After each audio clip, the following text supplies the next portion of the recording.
What's going on, guys? This is Miasin, and I wanted to make a top 10 best decks video of the format, but I have 40 decks in front of me, so I might as well just make a tier list. It's just easier for me. It's the lazy content, and you know I'm a lazy YouTuber, so you gotta do what you gotta do. Anyways, before this video starts, I would really appreciate if you could smash the like and subscribe button, and also huge shoutouts to my sponsors Inspire TCG as well as Dueling.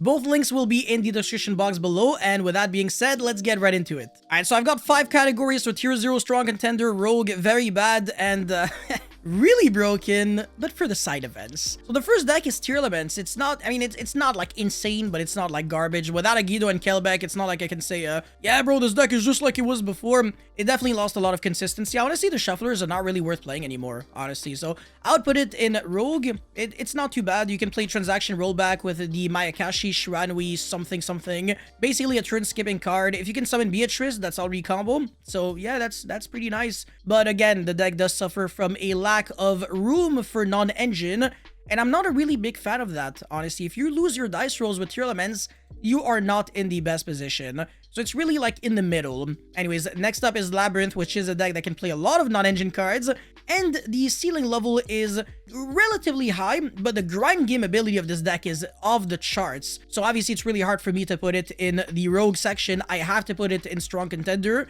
It's an extremely good deck, although unfortunately I will have to say, if you go second against the fire decks, you lose. If you don't have hand shops, you can't really grind with them. The end board is just too much. And the issue that I have with Labyrinth is that even though it doesn't lose to like Droll, Nibiru, Veiler, Imperm too much, it does lose really hard to Ash and Ghost Bell, which at least is in people's side decks, not really main decks. But yeah, very good deck. If you make it out of turn 1, you're usually winning. Shark, pretty bad deck, unfortunately. Shoutouts to Loic, actually, if you're watching this. Deck is kind of nice, but it's not good enough because, like, even though you can summon, like, Omni Negates, the deck doesn't really just play going second unless you draw, like, hand shops and your opponent just passes on doing nothing. Yeah, just not a high ceiling deck. It's very linear. It always does the same thing. Okay, summon Bahamut Shark, summon Toad. It's too restricted in its options. Okay, now we've got to Rescue Ace, and I might as well just put Fire King here as well. Sorry, not Rescue Ace. This is pure Snake Eyes, and this is Snake Eye Fire King. Fire King and Snake Eyes are basically the same thing because it's like a Snake Eye deck featuring either more Snake Eye cards, like potentially the Divine Temple, as well as maybe Jet Synchron with the Warlord Savage Dragon and Formula Synchron and Baron de Fleur, or in the Fire King's build, it would be Fire King Arvata, Kirin, Garuin Exponix, Sanctuary Island, and then one spell card of choice if you want to search it with Ponix, like Circle of the Fire Kings or Skyburn. Either way, both of these decks are extremely good. Normal Summon Snake Eye Ash is the most terrifying thing you will be looking at and hearing this format. I can guarantee you this on my life. I don't think that any of these decks individually is tier 0, but I do believe that the fire decks collectively are tier 0. I think all of them as a whole, but individually speaking, they're just not like that insane. But the fire theme is correct. Like, this is definitely the fire year. I think we can all agree on that. But yeah, Fire King is just like the highest ceiling deck out of, I want to say, everything here that can also play a lot of hand shops. So yeah, it's really not even close, honestly, with everything else. And Snake Eye Pure, at least it can play like billions of hand shops and non-engine in general. Like if you want to play like some Talents or Thrust or Super Poly, I mean, you could. It's just that the extra deck space might be a little tight. And also, Fire King, I want to say the fire cards are a little better because this time, like, Ambler Whale actually, like, makes more sense in this. Whereas in the pure Snake Eyes deck, the Ambler Whale doesn't really do much of anything. Doesn't really revive anything. You don't really destroy a lot of things, so you don't even trigger its graveyard effect most of the time. Whereas in this deck, you actually can. If you play pure Snake Eyes, you're still in a very good position at any given tournament. Okay, Centurion, definitely a good deck. I mean, it can play a lot of hand shops as well, but if you don't draw those hand shops going second, you are screwed. And that is my issue. But when you go first and you don't get interrupted, you just win the game on the spot, and the deck is quite consistent and naturally just plays through Nibiru because all you need is 4 summons unless you're stupid and play Fenrir. Please don't play Fenrir in that deck, I'm begging you. It makes it so that the Legatia is summon number 5 all the time. Yeah, that is no bueno. Anyways, Blackwing, decent deck, can do a lot actually. And it's not like the most consistent deck on Earth, but if you win the dice roll, you're probably winning game 1, and you're also most likely winning game 3. I'm just a little skeptical about the going second, and every now and then you break, or you lose to like 1 Ash, or I guess Droll can hurt depending on the situation. You can still make like somewhat of a board, like half a board, but again, it can do some nice things. It can definitely surprise people. Alright, Flunderies, I hate this deck from the bottom of my heart, but unfortunately, and again, it's sad to say, this is a shifter deck, and it also plays Featherstorm, so it gets carried by all of its non-engine, because the Flunderies cards themselves, without all these god cards, they just don't really do enough. Yeah, normal summon Robina is very oppressive when your cards are not going to the graveyard. Yeah, screw that deck, man. Anyways, Sword Soul. Okay, it's another decent deck, but it's not super complex, very linear, kind of like Shark, but a little better than Shark. It can definitely play a decent amount of hand traps, and at least you got like the 10E monsters that can break boards. But come on, it's not insane. Purely is a little better than Centurion, maybe a little worse than Flunderies, to be honest. And the reason why I say that is because, unfortunately, the Purely deck has a very bad matchup against fire decks that can search Kurikara on its ass. Because now your Purely Noir is getting outed in 2 seconds, and I don't think you want that. So, yeah, no, it's not a really big fan. And also the loss of the 3rd copy of Sleepy Memory makes it so that my friend is a little more reliant on RNG now. Still a good deck, and the going second is very, very good, so I still believe in Purely for sure. And it doesn't really lose too hard to, I mean, obviously it doesn't lose to Nibiru, but it doesn't really lose too hard to draw if you use your stuff on draw phase. And you can play through Valor and Imperum with a field spell. That's also pretty cool. Goblin Rider is, I mean, like, is it better than Blackwing? It doesn't really matter too much. I mean, it's definitely a good deck, for sure. The issue is that you're not making Omni Negate, so if you get hit by like Nibiru or Evenly, it can hurt a lot. Nibiru, it depends, because you can also make a Shura King O on like summon number 4. It's like requires 3 level 3 monsters, and it negates any monster effect from anywhere. It's decent, but it's not like correct. Or I think Bamboozling Gossip Shadow is another decent one. So yeah, I mean, you do have some options, and the end boards are nice, and you can play some non-engine, but the deck is just a little clunky for no reason. It reminds me a lot of Gold Pride Punk, as in, like, people who are good with the deck, they're gonna do well because they know their deck. If you know how to beat the deck, it shouldn't be too difficult. Okay, so Phantom Knight is a decent deck. It reminds me a little bit of the Goblin Rider deck, I mean, or rather the other way around, because Phantom Knight was there before. It's a level 3 turbo deck, so that's the reason why they're kind of like in the same boat. This deck is more complicated than Sword Soul, yeah, maybe because you're playing a lot of engines, right? You're playing the Horus engine, the Brave Token engine. It's really hard to grind with the Phantom Knight cards, and you can run out of gas like really quickly. So I'm not like a super big fan, but it definitely doesn't suck for sure. Next up is Silent Enforcer, which I think personally, maybe I'm wrong, but I think it's the best non-fire deck in Yu-Gi-Oh right now. It's extremely good when it goes first, because your end board is adapted to beat just about everything, because you're making Omni Negates, and your monsters have built-in protection thanks to the barrier, so that your cards, well, I mean, your light monsters, they can be targeted by card effects, and your opponent can only target your ritual monsters for attacks. But your Skull Guardian will have 4100 attacks, so good luck jumping over that dude. And you can easily play around Super Poly if you know how to play this deck. It doesn't really lose to too many hand traps. It obviously doesn't lose to Nibiru, just like the Purely deck, because 2 summons is all you need. Can easily play Summon Limit and other floodgates in the side deck. Can play through Anti-Spell, because Novox places the barrier from the deck to the field. It doesn't activate it, so that wording is very important. Yeah, just a consistent deck overall. Can play a lot of non-engine. I am a big fan of Silent Enforcer overall, but again, the deck does not have a lot of removal, unfortunately, unless, so it's like going second against like the fire decks in general. Like, even if you have like board breakers like Super Poly, it might just not be enough, because you can't really jump over everything and clear everything. All you can really do is summon one big dude and hope that it gets you there. So that's my issue. It's kind of like a Protect the Castle deck in a way. A little too linear to my liking. You can't really outplay people with this deck. It's not like the fire deck, so that's the reason why it's here and not up here. Okay, Sky Striker is a very bad deck, but it's probably a little better than Shark, because at least the Sky Striker engine is just like a bunch of insane cards this format. You got like Hornet that can go into Kigari, recycle back Hornet, and then you can either make a Hita or a Dark with one single card that could climb up into like a Celine and then into like an Axis Code or Appaloosa. With 3 engage, I actually think this deck would be like at the top of Rogue. You know what? It's too good to be like in the very bad section, but at least I'll put it in the best of very bad. Salamangreat, it's like, it's good. It loses to Nibiru, that's my issue. It's another like debatable one, because it actually has a lot of really nice lines. It can search Ash because of the Horse Prince that can summon a level 3 fire monster from deck, and then you can link it off into like recycle back with Sunlight Wolf, or recycle back with the Fire Fist rank 3 monster. I do have some nice combos with this deck if you guys are interested. And also the new support from Phantom Nightmare definitely helps. The EMP Gremyaud, I think that's an extremely good card in Salamangreat, but we still don't have Code of Soul. I've heard that that card allows you to play through Nib. It's a good deck because it's consistent. It can play a lot of hand traps, but okay, Recast on Avalon, that's a decent deck in Europe, at least. But in North America, I'd probably put it here.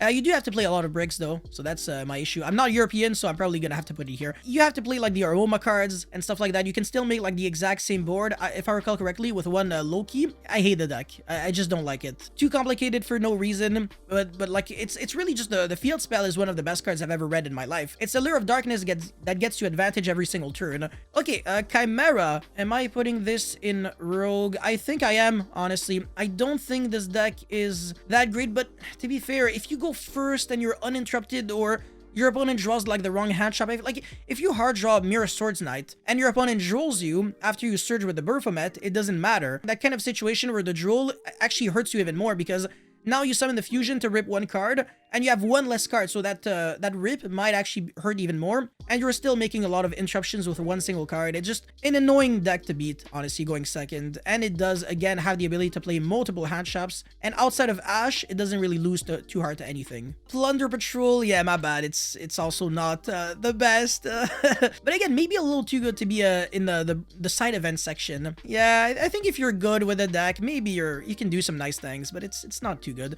This is supposed to represent like runic decks in general, decks that utilize the runic engine, like runic sprite. I think it's decent again, like maybe like somewhere in the rogue section, maybe like after the Chimera deck, because it can't play too many hand shops if I recall correctly. You got the runic engine that's just a bunch of good cards, but then like it's a huge engine, and you also got like the sprites and stuff like that. But the back mutation, like the weird metamorphosis card, definitely helped the deck out a lot, so that's the reason why I would probably put it here. Exorcister. This deck is garbage, absolute trash, and the reason why I'm saying that is because even though you got Shifter, you might want to believe that Shifter is like insane in that deck. Not really. Actually, this deck loses really hard to like thrust into Karma Cannon.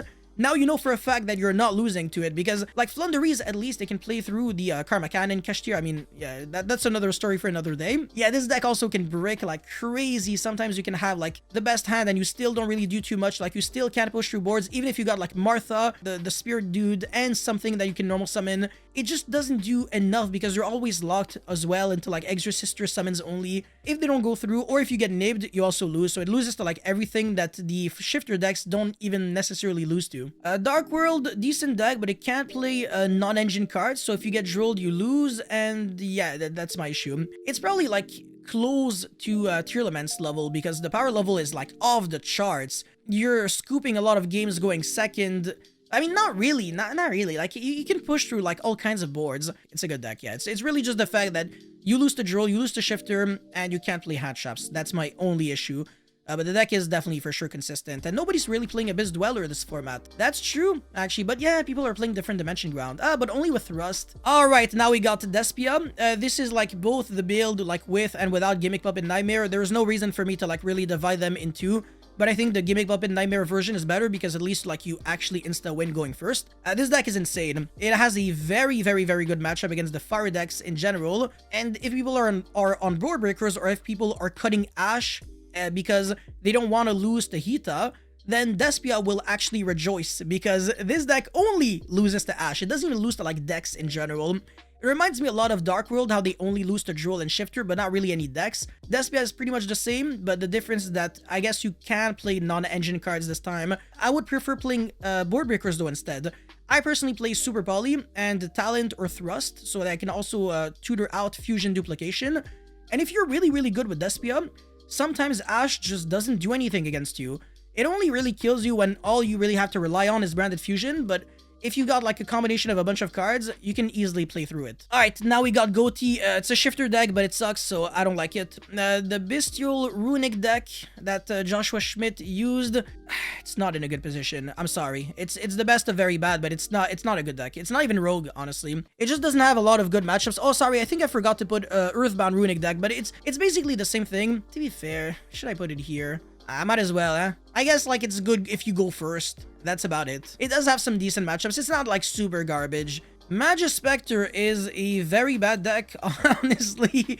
It's funny because it's like the ceiling level is insane, but going second, if you don't draw hand shops, you are always losing because your engine does not push through anything. Like, sure, you can play the super heavy samurai cards and bait like one interruption, but that's about it because your Magus Spectre engine, it's just not doing jack. Like, actually nothing.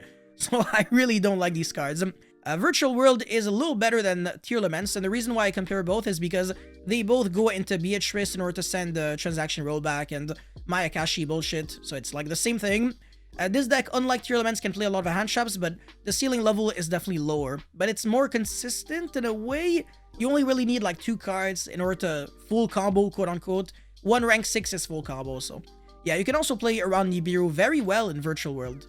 Infernoble, no. Horrible deck! Please do not play this deck. Orchest, yeah, that deck sucks. It's all Copium. Like, I actually don't think the Harp or Unban changed that much, because, like, sure, you can do so, like, almost the same combos as before, but only in, like, pure Orchest, which is, like, super power crept already. It plays a lot of bricks, too. I don't know. If you want to play the runic cards, then sure, it's gonna make the bricks not bricks, but then you don't have engine cards, and you literally almost always lose going second, which I really don't like.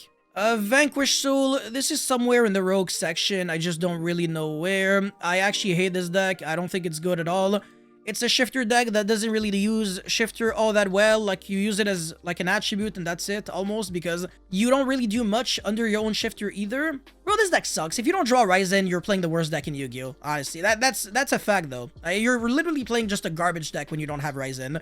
And yeah, sure, you can play a lot of like access to Ryzen, but you also need Ryzen with a lot of different attributes and hand traps in order to win.